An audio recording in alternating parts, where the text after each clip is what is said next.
And with that, I'd like to hand over to our head of school, Catherine Bushel. Ja, danke, Carol. Herzlich willkommen auch von mir. Herzlich willkommen an der Westküste für die GISSV-Community. Schön, dass ihr alle da seid. Für die Schüler und Kollegen von der Ostküste natürlich auch schön, dass ihr uns nochmal besucht hier heute vor Weihnachten und dass es so möglich ist. Wir haben heute nochmal einen super interessanten Vortrag von Professor Arnrich. Wir gehen wieder in ein anderes Gebiet, in die Medizin, und gucken, was da gemacht werden kann mit IT, mit Daten. Und will noch ein Wort sagen zu diesem Vakzin, was jetzt in aller Munde ist. Natürlich in aller Munde ist endlich auch hier ankommt. An der Ostküste wurde gestern schon geimpft, an der Westküste wird ab heute geimpft. Und ihr habt wahrscheinlich gehört, dass dieser Impfstoff in einer Deutsch-US-Kollaboration entstanden ist. Und ich will mal sagen, das wurde entwickelt von Leuten, die haben ein deutsches Abitur oder ein Highschool-Diploma. Und ihr Schüler der deutschen Schulen kriegt beides. Und das ist natürlich ein ganz großer Wettbewerbsvorteil für euch. Und es freut mich, dass wir hier heute zusammen sind nochmal und auch so nah an der aktuellen Forschung sind. Und bevor ich übergebe zu Frau Dr. Halpern, sage ich nochmal, Professor Arnrich beschäftigt sich mit Healthcare Models, und auch wenn es nicht immer so bewusst ist, man ist ja irgendwie vor Jahren, weil man Symptome hatte, zum Arzt gegangen. Es wurden also Krankheiten behandelt, während man heute tatsächlich einen fundamentalen Paradigmenwechsel hat und sagt, man guckt mal, wie es der Wellness geht, man guckt mal vorher mit Daten, was unser Körper so tut und was vielleicht so ankommen könnte. Und da haben wir hier eine neue Verbindung, über die wir heute viel hören werden. Also herzlich willkommen, Professor Arnrich. Ich gebe aber erstmal an Joanne Halpern, und darüber haben wir da auch letzte Woche schon gesprochen. Das Hasso-Plattner-Institut in New York hat gerade wieder eine Vorlesungsreihe oder Vorträge veröffentlicht. Die sind alle frei, und checkt unbedingt diese Webseite aus. Professor Halpern macht da tolle Sachen, und ihr könnt es unbedingt auf der Webseite sehen. Jetzt übergebe ich aber das Wort und lasst euch reden, die ihr viel mehr Ahnung von dem Thema habt. Joanne. Okay, thank you so much, Katrin, and thank you to your terrific team of Carol Hink, Jenny Jugendblut, Katrin Wepner, Heike Griel, and so many others who have been instrumental in organizing this together with us. Yes, so as Katrin said, I'm Joanne Halpern from the Hasso-Plattner-Institute in New York, and I'm going to introduce our speaker today. I'm honored to bring that Bert is going to be here today. He is the head of the Digital Health Connected Healthcare Research Group at the Hasso-Plattner-Institute of Digital Engineering based in Potsdam. And as many of you know, healthcare systems have traditionally been responsible for managing illness.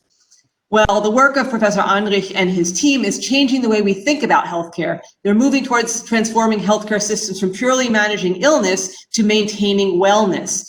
And he and his team work with sensing and computing technologies. And these are seen as the key enablers for pushing the paradigm shift from the established provider-centric healthcare model to a user-centered and preventive overall lifestyle healthcare management that is available everywhere, anytime, and to anyone. And I know many of you have your Abitur either now or in January, and some of you probably have exams right now. And titles of Professor Arnrich's articles. He's written many articles, and this title is Towards Measuring Stress with Smartphones and Wearable Devices During Workday and Sleep. So I thought you might appreciate that. And with that, I'd like to give the floor to Professor Bert Arnrich. Thank you very much for your introduction, and thank you very much for inviting me. It's really an honor to speak here. And so I was asked to give a short intro about myself, so how I came actually to that connected healthcare research. I studied computer science, and I was very lucky at the end of my study to get a very exciting topic for my master thesis. It was about using data from heart surgeries and gain new insights from that data in order to improve the surgery in order to actually help patients. right? At that time, this was a really new topic, and so I had to convince many medical professionals that you can learn something from data, even if you are not a medical professional, but a computer scientist. The good thing is that these days, so 20 years later, it has completely changed, right? So nowadays, the medical professionals actually coming to us and telling us, look, we have so rich data and we would like to learn something from that data. Can you please help us in gaining interesting insights from that data? And that's why these days are really a very exciting time for us, actually also pushed because of the Corona crisis, right? Because digital health is nowadays something where people see the real potential in it, right? So before the crisis, there were also a lot of skeptical opinions, and people first looked at the risks, at least in Germany. I know in the US is a bit different, but also now in Germany, people now start to appreciate those solutions and first think about opportunities, and then of course also about the risks. So that's why it's really an exciting time, and I hope that some of you are interested in that topic, because we have the digital health master study now at HPI since 3 years. And so you're invited to start with the bachelor at HPI, and then hopefully to continue with our digital health master program, because we are on the forefront of research, and we are developing now the solutions that will be hopefully on the market in, let's say, 5 years from now. And today I would like to give you an introduction in what we are doing in our research, also a little bit about the methods we are using in our research, and basically I will also provide you a concrete example so that you get a better idea what we are doing in our group. So let me start with our general approach. So you might have asked yourself, actually, what is connected healthcare? And at the end, it's all about creating personal electronic health assistants that continuously monitor our health level, actually, and that proactively suggest how we can stay healthy, or how we can maintain a healthy lifestyle. And when we look at this definition, we can understand that we need 3 important success pillars. So the first one is we need comfortable, so-called unobtrusive sensing technology. Because if we would like to sense relevant health aspects in daily life, it will not work if we have to put a lot of measurement devices and maybe wires on our body, so no one will really accept that. So in an ideal case, this technology is somehow already included in our daily life objects, and we actually should not even recognize that we are monitored, right? And we already see a few examples of this kind of technologies nowadays. Think about smartwatches, right? They have sensors on board that can, for example, measure your heart rate. And that's a very good example how this unobtrusive sensing technology should look like. So it's basically a watch, and we use it because it has many other functionalities. And beside of that, it measures some important health aspects, and we can use it, for example, like Apple does, to prevent atrial fibrillation. So to come up with an estimate if a person is at risk, and to warn that person that he or she should go to a medical doctor and clarify if there is a medical issue or not. And you might also understand and see that when having this technologies, so smartwatches, smart glasses, smartphones, smart clothing, and even technology in our surrounding, the so-called Internet of Things, or the Internet of Health things, we might get 24/7 our data, right? So a huge amount of data, and we need to process that data, right? We need to find a health relevant information out of that data. And in particular, we have to deal with the challenge that it's not a medical test, right? So in a medical test, if you go to a hospital, your doctor tells you what you have to do during the test, so that the test works properly. But in daily life, if we would like to get health data from the people, we don't want to interrupt them. We don't want to tell them, please now do this and now do that. So we would like to let them live their normal life. And from a kind of a data perspective, this is quite challenging, because this creates sometimes a so-called noisy signal. So we get data that's actually useless, and we have to deal with that, right?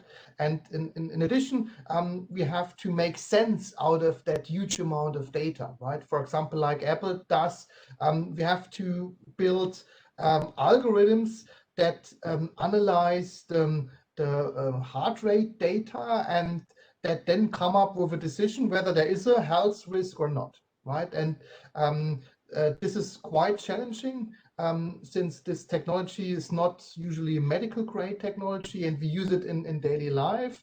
So we have to spend a lot of energy, a lot of effort to develop those methods. But at the end, if we are successful, we can really change the life of the people, because if we warn them early enough, then we can really prevent serious diseases or serious problems in this preventive approach. And finally, it's about to motivate people to change something, right? So in the Apple example, we would like to motivate them to go to a doctor, but there are many other examples. You are familiar with the step counter, right? That you have on your smartwatch or your smartphone, and the inbuilt functionality motivates you to take more steps, or to reach a certain number of steps every day. The point is that we are still at the beginning of those interfaces, right? Because if you look around actually who is using that technology, so for example, who is using Fitbit devices, then you will probably realize that most of the people who are using these technologies are sport people, right? So they are already fit, they're already healthy, and they like to quantify themselves. But actually, we would like to motivate the people who are not running, right, and who are sitting most of the time. And we would like to motivate them to somehow change a bit their lifestyle, to live a more healthy lifestyle. And for them, those step counter does not work, right? And so we still need to come up with interfaces that really motivate people to do something. And in my first example, I would like to give you an idea of what we could do when designing those so-called human-computer interfaces. And actually, what I would like to show you is a human-robot interface. So it's a real use case. It's about rehabilitation for children. And the point here is that those children usually had an accident, and they now have serious difficulties, for example, to move their arm or their legs, and they get exercises, and they have to perform those exercises every day for several hours. And you can imagine that, I mean, children would like to do anything else more than doing those exercises again and again and again. So the question here was, how can we come up with a system, how can we come up with an interface that actually motivates the children to do their exercises, right? And what we came up here is a human robot or a child robot interface, and it works as follows. So we have sensing, right? Remember, this was the first success pillar, or the first research direction we are working on, sensors that measure health relevant aspects. And in this case, the sensors are located on the body and the arms of the children. And those sensors measure now the movement, right? So with those sensors, we can measure how the child is moving her arms and how the child is moving her upper body. This sensing data is then processed, and the so-called exercises are detected, so we can tell the exact movement of the child, so whether she was raising the arm or whether she was bending her upper body, and so on and so forth.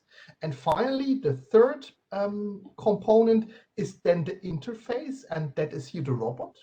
And so the robot is connected to the a processing unit. So the robot, so to say, knows the movements of the child. And so the robot can provide a feedback in real time. And I will play that video for you. So the sound is not so important. It's actually in Turkish because I did that work when I was in Istanbul. So just to give you a little bit sound that you understand that now the robot is speaking to the child and basically explaining that she should repeat the exercises that the robot is doing, and that the robot understands how the child is doing the exercise. So you can see here now it's about lifting the arms, and the robot understands, oh, she did it right, and says you did it well. And in case the child does it not right, the robot gives a feedback and asks her, please do it again, or even provide her with some hints how she can do that exercise in a better way. And so we tested that system with different childs. And so we analyzed, how well they did the movements and many other different aspects. And one of the most important results actually for us was that many childs were asking us if they can take the robot at home, right? So that they can continue to exercise with the robot. And unfortunately, we did not have so many robots to give them away, so we could not fulfill the wishes of the childs. But for us, this was an important outcome because this proved for us that the childs were really motivated, they really liked this technology, and that they really were eager to try it out at home, to continue at home. And for us, this was actually the most important outcome, to see that we have here some kind of technology that children really like, and that helps them to gain their physical strength, to gain their movement control after a few weeks. So we understand here the interface does not always have to be some smartphone app. It can also be some physical interface like this humanoid robot. Okay, so let me show you a second example. It's about blood pressure measurement. And now you might ask yourself, why we are doing research in blood pressure measurements, because you can buy a blood pressure monitor at almost any corner. The point is that you might know that usually those systems work with those inflatable thing. And so usually people take a single measurement in the morning, maybe a second measurement in the evening. The point is that medical doctors will tell you that those single measurements or twice a measurement a day is actually useless, right? Useless when you are interested in your blood pressure and when you're interested in your risk of blood pressure, and in particular useless when you belong to the patient group who develops high blood pressure only during night, right? There are solutions, a mobile blood pressure monitor that inflates every 20 minutes, also during night, right? I tried that out once for 24 hours and it was the hell, right? Because imagine every 20 minutes you are awake in the night because this thing is inflating and measures your blood pressure, and also during the day because it also makes some sounds, right? And you're sitting somewhere and then the system starts to measure the blood pressure, so it's not really comfortable and unobtrusive sensing technology. So, and here comes our research, because recent studies show that there is a correlation between the so-called pulse transit time and your blood pressure. Pulse transit time means here how long it takes for the blood to travel, so to say, from your heart to a certain position of your body. For example, how long it takes at a heartbeat to travel from the heart until your wrist, right? And now you can measure this so-called pulse transit time if you record the ECG, right? So this is shown here on the top of those graphs, right? The most marked peak is the R peak. So that's actually the peak when your heart muscle contracts and when your blood, so your oxygenated blood flows through your body.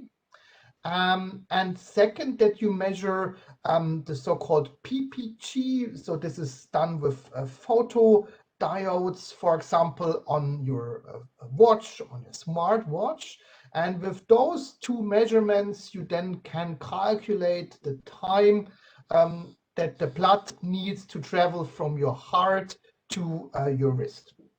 And this is what we are currently doing. So we're doing experiments using ECG and this PPG measurement, so the diodes on the smartwatch. Then we process that data in order to calculate the pulse transit time. The third step is then to come up with a nice interface that, for example, shows on your smartwatch what's your estimated blood pressure over time and also during the night, right? So this project actually, the most important research topics are the sensing part and the processing part, in particular to estimate the blood pressure out of those two measurements. And we hope that we will successful next year. So we already published a feasibility study and it looks quite exciting, right? And we hope to come up with methods that people can monitor their blood pressure continuously and come up with meaningful blood pressure values to prevent serious diseases. Another example that I would like to show you is a mobility analysis during night. And now you might ask yourself, I mean, why we are doing a mobility analysis during night? Because during night we are sleeping, so there should be no mobility. The point is that mobility during night, first, it exists, and second, it is very important to stay healthy. Because in some elderly, actually, they have a decreased mobility during night. And when I say decreased mobility, then I mean that they are lying down and really do not move, while a healthy person actually moves 3 to 4 times an hour. For example, you know, changing the body position from back to left or from left to right. And this is actually very important because if you would stay the whole night at the same position, then you would develop this so-called pressure ulcers, so kind of infections of your skin. The reason is if you lay at the same position for 8 hours, then basically your skin is damaged, right? Because you have the pressure the same time at the same positions, and this is really not healthy for your skin. And if you then develop those infections, they are very painful, and it takes weeks to really get rid of them. The state-of-the-art treatment, in particular for elderly in elderly care facilities, is that every 2 hours a person comes into the room and changes the position of the elderly, for example, from left to right, in order to prevent those pressure ulcers. And you can imagine this, if every 2 hours a person would wake you up and change your position, this is not really nice, right? But this is done in order to prevent those diseases. And what we did here in that project was, from the sensing point, a quite simple solution, because so-called pressure sensors were embedded actually into the mattress or below the mattress. And those pressure sensors then were able to detect the movement of the person that was sleeping in that bed. And then it was basically a simple calculation to calculate how often that person moved during night. And whenever that person was not moving for, let's say, 2 or 3 hours, then an alarm was raised, and only then a person was coming and, changing the position of the elderly, in case that there was no alarm and the patient was actually able to move by him or herself, then there was no need to wake up the patient, right? Because this was the crucial thing here. Usually it's not known if the elderly are still able to move during night, if they have a healthy mobility or not, right? And that's why, to be on the safe side, you rather say, okay, let's wake them up every 2 hours and let's change their position, right, to prevent those diseases, even if we do not know if it's really needed, right?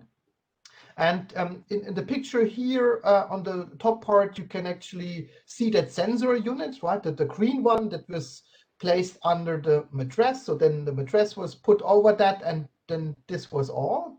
And on the lower part, you now can already see this mobility analysis, right? So you can see basically the interface of the system, and you see a real use case. So it is a data recording between 8 in the evening until 8 in the morning. Whenever there's gray in the beginning or the end, then the bed was not allocated, and as soon as you have a color, then the bed is occupied. So now we see those black lines, those black vertical lines, and these are exactly the lines when the patient did move in a way that the patient really changed the position, for example, from left to right. And what you can see here, that obviously this person had really difficulties to fall asleep, because it moved a lot. You can also see that in the microactivity. These are smaller movements shown on the graph below. And the reason here was that I think the patient was in pain.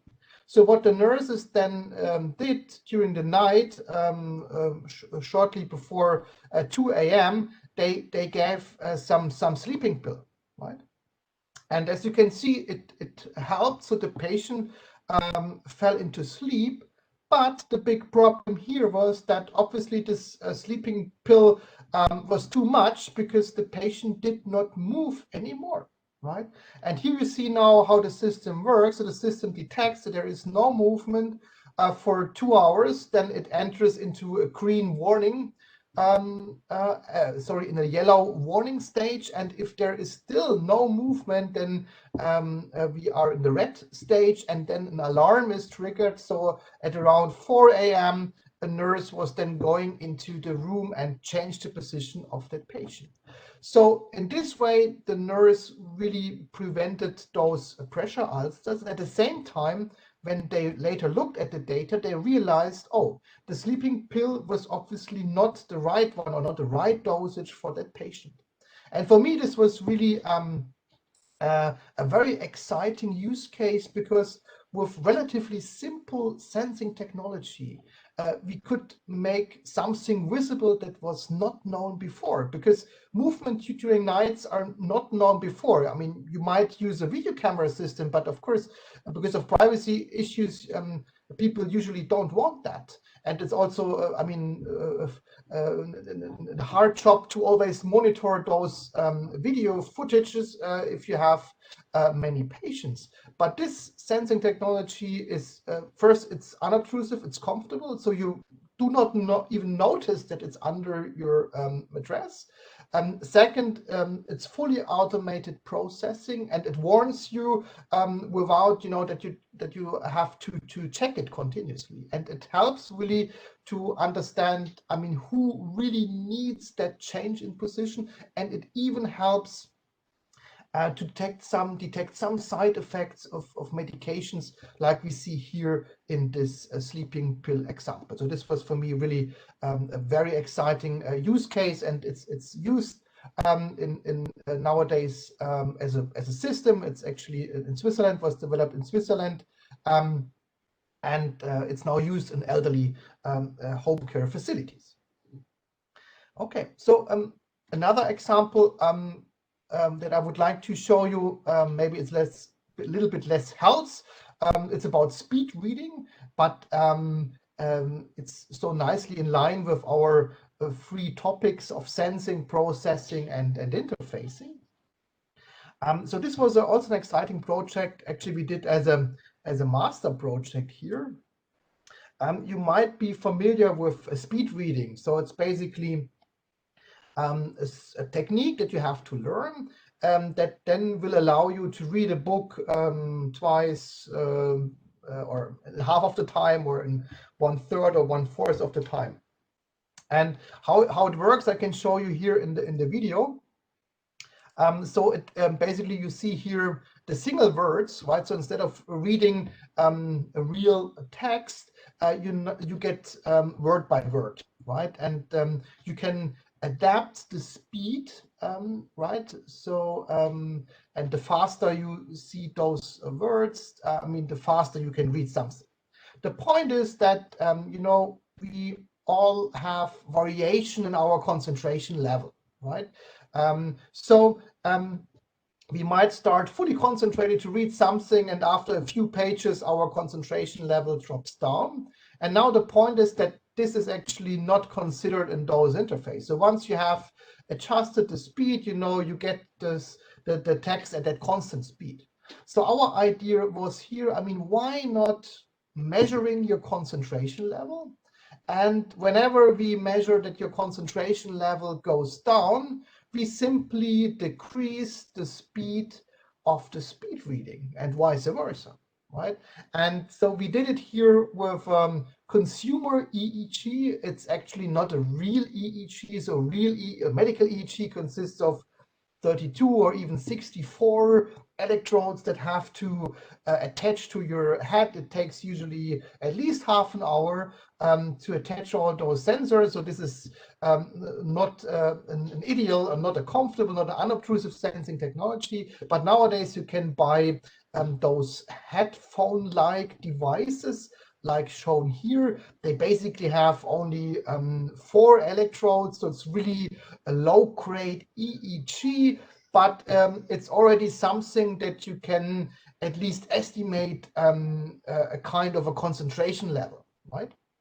So sensing here was using that EEG customer device. Processing was reveal the concentration level from those measurements, and then the interface was to adapt the speed reading in line with your concentration level, right? And I think this is a nice example that shows how we can incorporate consumer technology that we have nowadays and build up useful interfaces that extend the usage of existing methods, like here adapting the speed during the speed reading. The next example I have for you, it's again more health related. It's about Parkinson disease, and it's about how we can actually use a smartwatch to improve the treatment of a Parkinson disease. So in the beginning, I have to say that you might know that actually there is no cure for Parkinson disease. The only thing we can do nowadays is to reduce the symptoms and to give the patient a symptom-free as possible life. And here the point is that this works only if the medical doctor finds the perfect dosage for the individual patient, right? So it's usually some dopamine medication. And the point is that if you give too less from that medication, if the dosage is too low, then your symptoms like the tremor of your hand do not go away. If you give too much, then the symptoms go away, but you get used to that high dosage very fast, and very soon you need a higher dosage. And at some point then there is no higher dosage, so then you no longer can get that treatment, and you no longer get a reduction in your symptoms. So that's why it's so important that the neurologist in this case finds the perfect right dosage for the individual patient. The point is that, I mean, the patient comes to the doctor, and the doctor inspects the patient and tries to find the right dosage, and then the patient goes home. And so the doctor no longer sees how the symptoms are when the patient is at home, right? And so here comes the smartwatch into the game, because the smartwatch has movement sensors, acceleration sensors on board, and those sensors can actually measure, for example, the tremor of the hand. I will show you in a second how this looks like. So we can now use then the smartwatch, this was the idea behind that project, to monitor the Parkinson disease symptoms at home, and to give the patient and the medical doctor a feedback whether the dosage is still the right one, or whether it needs to be adjusted. And what I can show you here is a video that basically shows our experiments we did to show that we can really measure the tremor with the watch. And what you see on the top is the patient, in the back then is the neurologist. And in the lower part, you see the so-called acceleration from the watches. And I make here a pause, because I would like to show you something very interesting. So you see here two lines, a red one and a black one. We see two lines because we have here two smartwatches, one on the left and one on the right arm. And what you now might realize on the right part of that graph is that the black line from the right arm has a little bit a higher variation. So this black line goes up and down, and the red line basically stays at the zero level. The reason for that is, as you can see, the patient is sitting, having both hands on his knees, so there's actually no real movement of its hands. What we see here on the black line, so on the right hand side, is the tremor of the right side. And this is a typical symptom we see in many Parkinson's disease patients, so that they have only tremor on one side, or an increased tremor just on one side. And this we can clearly see here, and it even gets better to see if we look a little bit more here. So patient is still sitting. Now, of course, he's standing up, and we see the signals changing, and now he is standing, and I confused the sides, I'm sorry. So you might have realized that he has this movement actually on the right side. No, I was right, on the right side, and the black line is the right side, right? And we see the patient is standing there and is asked to just stay there and rest, but we see now the tremor on the right side because we have a high variation of the movement data that we see here in that black line, right? And so in this kind of experiments, we investigated many different Parkinson disease patients, because everyone is different, right? And so the motivation, the objective behind that was to somehow prove that we can measure symptoms of Parkinson disease with the smartwatch, and this was somehow the proof here. And I know, of course, we're not the only one who are doing this. Again, Apple is working on that field with many researchers, and they're also really successful in using the watch and other watch makers, so to say, working in the same area, because they realize it's really important to get those measurements from the patients when they're at home, and not only when they are at the hospital. Okay, so another example, it's about sign language. Here, the concept was that, again, we use the acceleration sensors from the smartwatch. And so you see an example here on the top graph. We see here a person who is spelling, I think, a single word, and that person does it 10 times, right? And you see that they look similar, but not always the same. And a different word, but a different word then would really look different, right? So that's the idea behind that. Every word, so every word that you express in sign language has a kind of a unique acceleration pattern, right? And so the idea here is to, again, use a smartwatch acceleration data, and then use that data to recognize words out of that data stream, and then to use that recognized words as an interface to translate sign languages, for example, with your smartphone, right? So many smartphones also have a speaker, so one could think about that, you know, a person does this sign language, and actually the watch does the whole processing on board, right? Because we have a quite powerful processor on those smartwatches, and then translates the recognized words, and then activates the speaker of that phone and basically give an audio message of that word, right? So this would be, from a technical point of view, a feasible use case to translate sign language.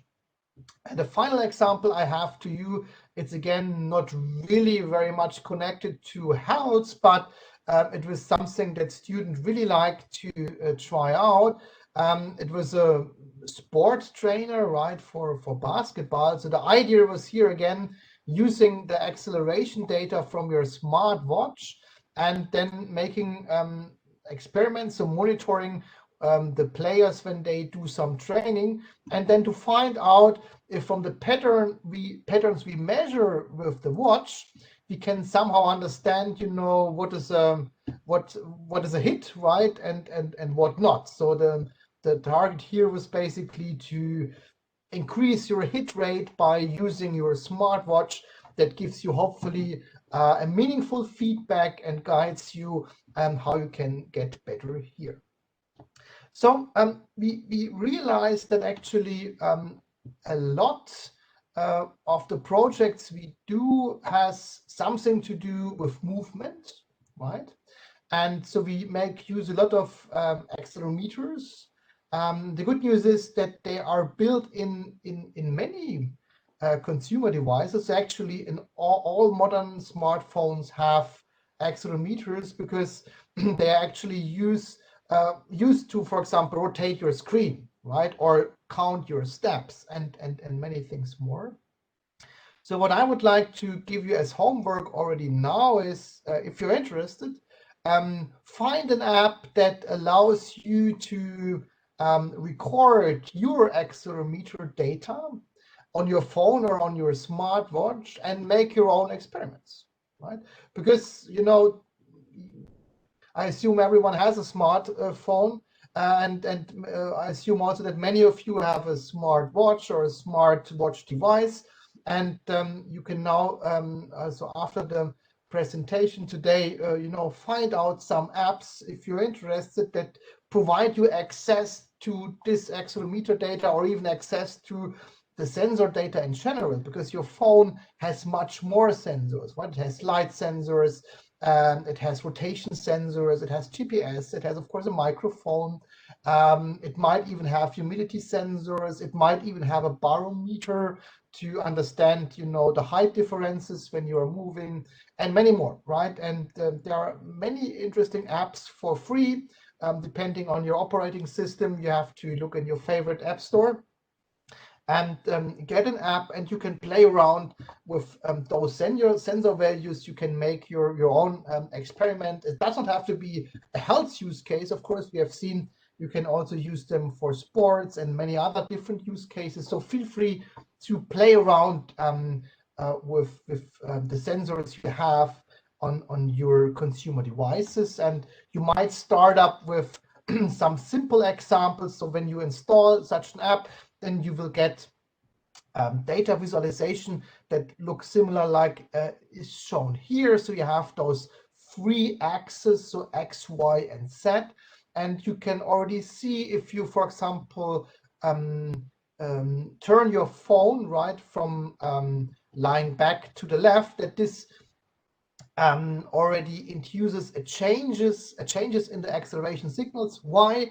Because those sensors not only measure your physical movement, they also measure the Earth's gravity, right? Because Earth's gravity is nothing else than an acceleration. You might already know that from your physics lectures, and those sensors can also measure that. And that's why we see here changes whenever we change the orientation of the phone. And that's behind why your phone actually can change the orientation from landscape to portrait whenever you turn your phone, because it uses those sensor signals that measure Earth's gravity. And so with that, you can understand the orientation of your phone in relation to Earth's gravity. And of course, you can then also move on, shake your phone, and you will see that all 3 axes will change significantly, right? And there are many use cases that use those simple sensors and that reveal really interesting insights. I've shown you a few, so from Parkinson disease symptoms to basketball and many more.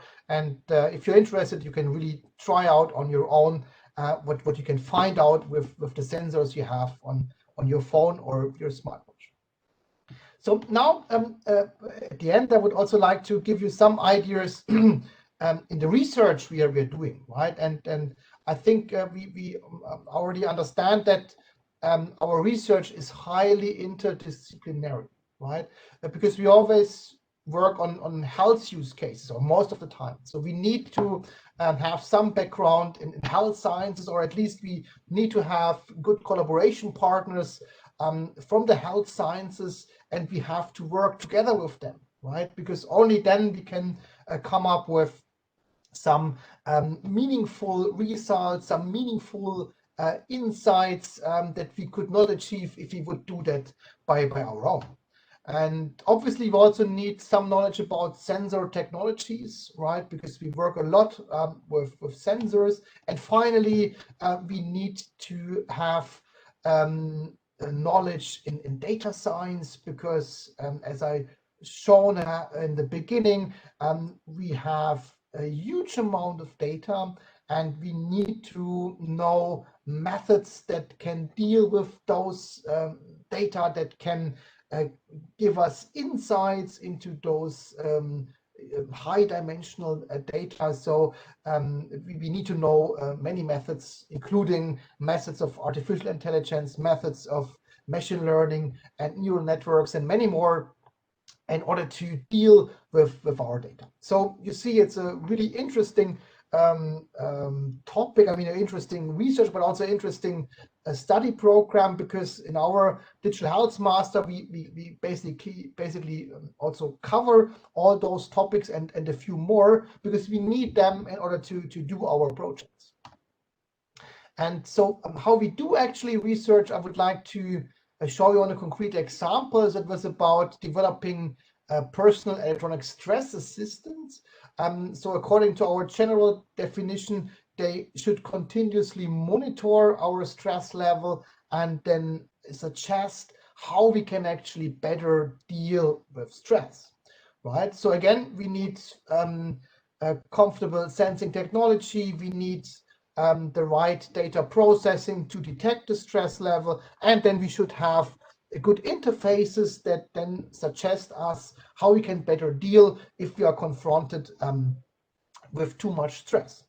So the first question when we do those studies is, well, how can we investigate stress, right? And as we have seen, it's all about interdisciplinary collaboration. So the answer is we need to collaborate with psychologists, because psychologists are not only experts in treating stress or stress diseases, but they are also experts in stressing people. You will see in a second.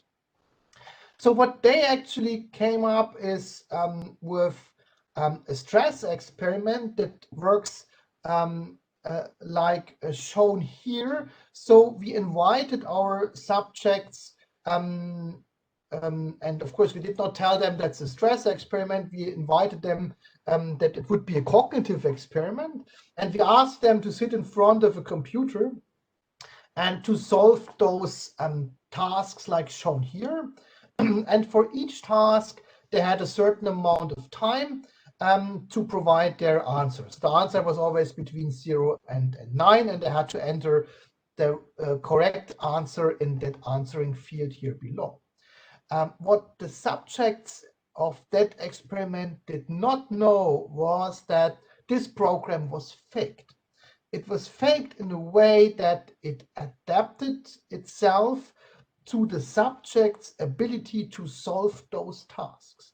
So if you are really good in solving those tasks, so if you're very fast, then the program simply adapts to your performance and presents you with more difficult tasks in the next round, or give you less time to solve those tasks. So in this way, no one was able to solve more than 50% of the task correctly, independent how good that person was. And now comes the tricky or the mean part, right? You see that bar on the top, right? And so we told the participants in the beginning, you know, we always monitor your performance. And you have to make sure that your performance is always in the green part, right? And we compare your performance always with a so-called norm collective, so with other normal people that already did that test before you. And you always have to stay in that green part, right? As much as the subjects tried, they were never able to, you know, stay in that green part because the program was faked, right? And this then really creates stress, right? So if you make people believe that, you know, that they are less good than others, then this really creates stress, right? And in addition, we had a social stress. So this means that from time to time, the experiment leader entered the room and, you know, started to ask questions, right? Because we told them in the beginning, you know, we are monitoring you, and of course, the performance was not good. And then she started to ask questions, you know, whether there are problems with the keyboard, or whether, you know, the subjects can not read the tasks well. And then she moved on with some more moderate questions like, you know, have some sleep problems, or are you feeling bad today? And then she even asked if the subjects might take some drugs or might have this kind of problems already in school, right? And so, I mean, it's really about creating stress. So really, you know, making the person believe it's her or his fault to not able to solve those tasks. And how this looked like, I can show you in a short video. So how this was going.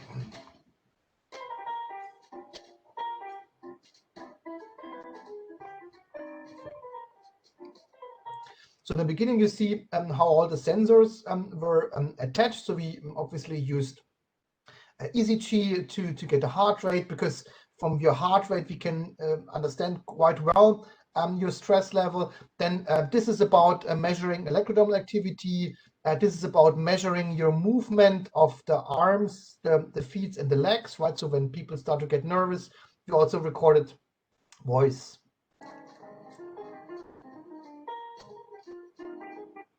Oops. Sorry, I have to start it again.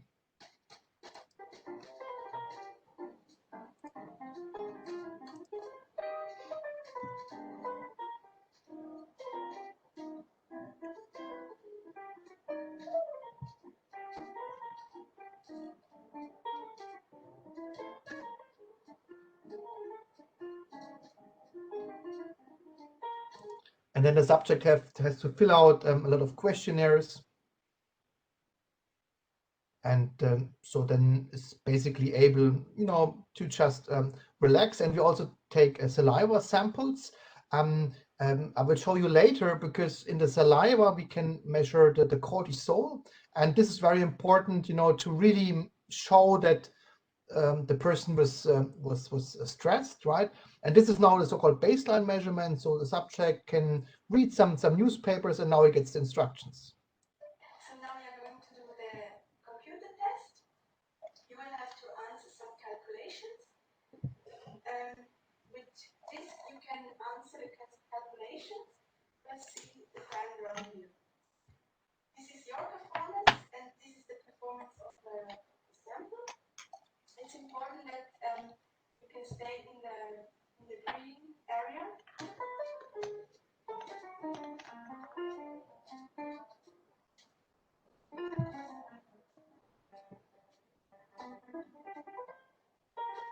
Yeah, in the beginning it worked fine, right? But now the program adapts.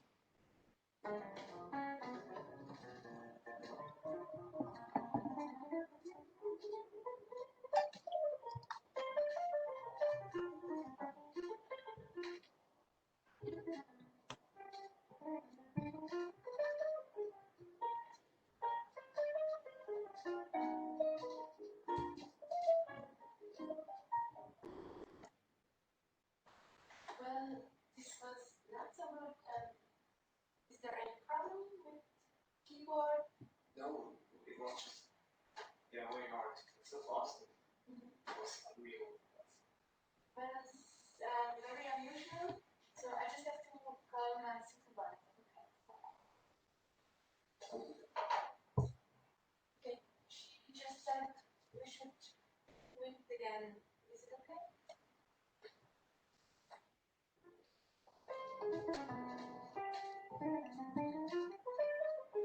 And of course he does his best, but he has no chance, right?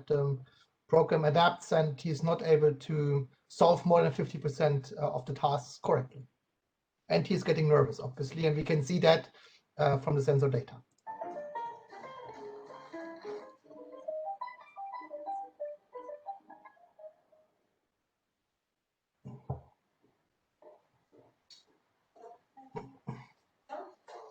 So this is not going very well for you. I look at your results and they're really under average in comparison with our other students who done this test before. I don't really understand why. So you have, did you have problems sleeping? Let's say any sleeping pills? Or any other pills, medicines? And what about your drug? You take some drug pills? You have problems with the keyboard? Or? Well, it's just something weird to even do actions at all. Time is too short. Time is too short, so you can't solve the exercises in time. In school, do you have a problem with mathematics? No, unusual. Primary school, it was okay. Yeah, okay. And you passed all exams until the graduation. Yeah. Okay, and now you're studying. You're a student. Yeah. And 107, this is incredible to yourself, so not better. You shouldn't be able to It's just pass your exams. no, it's too fast. Speed is exactly the same for all people. It's adjusted to the difficulty level. I don't know. I would like to ask you, because we are 4 people here, and this test is very expensive, and you invest a lot of time and lots of money in it, and I would really ask you to try to concentrate and to do your best. Because we can't use your result in zero. So please try to take a few deep breaths, try to concentrate, try to straighten up a bit. Yeah? Okay. Please do your best. Yeah. So any other problems? You feel depressed? Sad, something like that. Right?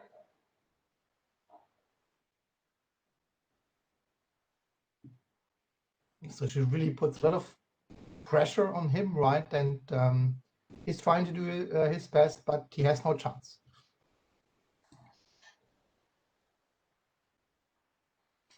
it's really not going well.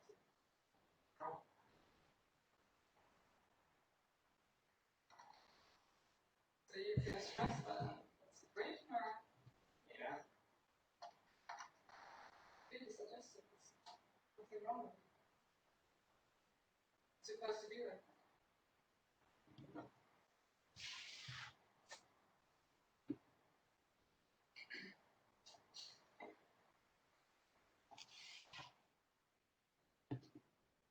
In reality, it was not a test for cognition, it was a stress test. It's called Montreal Imaging Stress Test. Not quite really. Yeah. Yeah, of course, at the end, right, we told every subject the truth, and then, but only at the end, right? So in order to really stress them to understand how the data looks like when they are stressed, I mean, we had to keep it until the end of the experiment, right? And I would like to show you now a few results, just to give you an impression what kind of data we analyzed. So on the left side, you see now this cortisol measured from those saliva samples, and we can clearly see that when they were stressed, that those levels were significantly increased. So that really shows that the stress induction was successful. So I should tell that in the so-called control condition, every subject also had to solve those math tasks. But at that time, so during that control condition, there was no time pressure, there was no fake program, there was no social stress, right? So it was just a normal cognitive load without those stress components. And at the end, we compared both conditions to understand whether we can detect the stress condition from the control condition. And just to give you an idea, you have seen we use those electrodes on the fingers, and those are for measuring the so-called electrodermal response. What's behind that? Well, if we have psychological or physiological arousal, then this results in an increased sweat gland activity, right? And so we basically start to sweat, and this then changes the electrical conductance of the skin, and with those two electrodes we can measure that, right? And so that's why this measurement is also used in those lie detectors, right? Because if we tell a lie, then you know, we need more cognitive demand than when we tell the truth, and we might be aroused because we know it's a lie. This also is usually visible in an increased sweat gland activity. So that's why this measurement is also done in those lie detectors. And what you can see here is an example from one person during the experiment. It starts from the beginning when the person was still relaxed until the end when the experiment was over in the so-called recovery phase. And you realize that in the middle part here, the signal looks really different. So the signal amplitude is higher and the variation of the signal is higher. And this is exactly the stress period, right? So you can really understand that this electrodermal response shows when we are stressed in comparison to when we are reading some papers or doing some normal work. And we could show that with 83% accuracy, we were able to discriminate stress from cognitive load by just using this electrodermal response. So at the end, a few words about our future research. So maybe topics that are interesting for you when you finished your school and start studying, and maybe also starting some research. We work on those three directions that I showed you, right? So we work on better sensing, on better processing, and better interfaces, right? And sensing, coming back to that last example, you might ask yourself, I mean, this does not really look like unobtrusive sensing. That's true, because this was 10 years ago, and nowadays you can buy even those smartwatch-like devices that also measure electrodermal activity, right? And so I think this is a very good example that nowadays we have the technology that's really unobtrusive, that's really comfortable, that we can really use in daily life. So we no longer need those electrodes on the fingers. We no longer need those wires to measure those important health data. Another very interesting direction is in artificial intelligence or machine learning, or however you want to call that. The idea is here that we have huge challenges when it's about data privacy, right? And usually it's very difficult to collect a large data set from data from different hospitals, right? This figure here should show that, in order to really come up with powerful artificial intelligence model, you need to have data from many different hospitals. And before you are allowed to collect and to combine data from different hospitals, it might take years, in particular in Europe, to deal with all the data protection rules.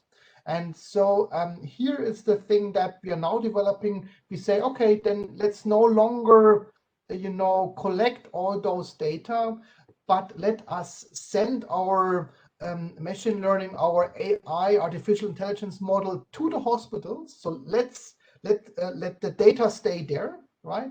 And let's send the models to the hospitals, let them learn from the data, and let them send those models back to us, right? And then let's send that already trained model to another hospital, train it with that data, again, send the retrained data back to us, and then to a third hospital, and so on and so forth. So the data should stay in the hospital.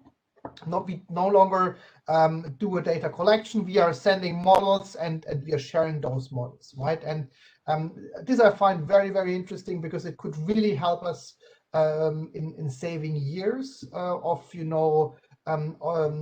this of data processing mechanisms. And so in theory, we now already know how this works, and we are now starting to implementing real use cases using real medical data from hospitals, and to see how well this approach actually works.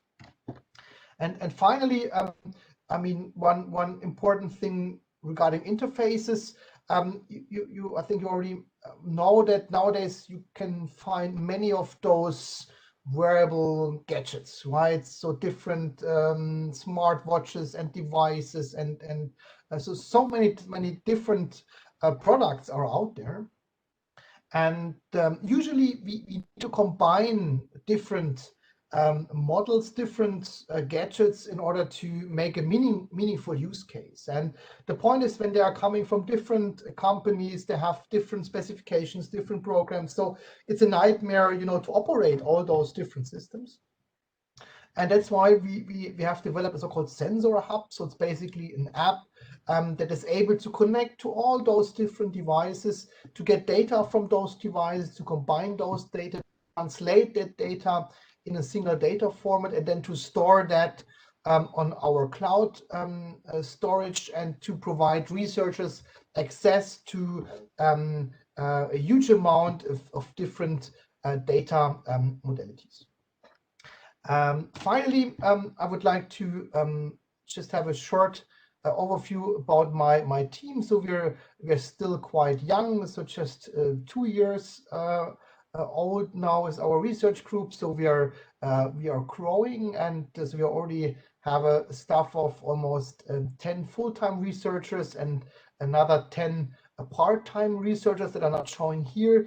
And I listed all those topics that my PhD students are working on. So from human motion analysis to stress, to mental health, to gait analysis, or even this new ways of federated or distributed machine learning. And if you're interested, I mean, feel free to either directly contact me later, or to reach out to my people here. You see always our internet address there, and you find them all there. And feel free to contact them if you have a specific question to their research topics. So with this, I would like to end my presentation. I'm happy to now answer questions that you might have, and I would like to thank you again for your attention. Thank you.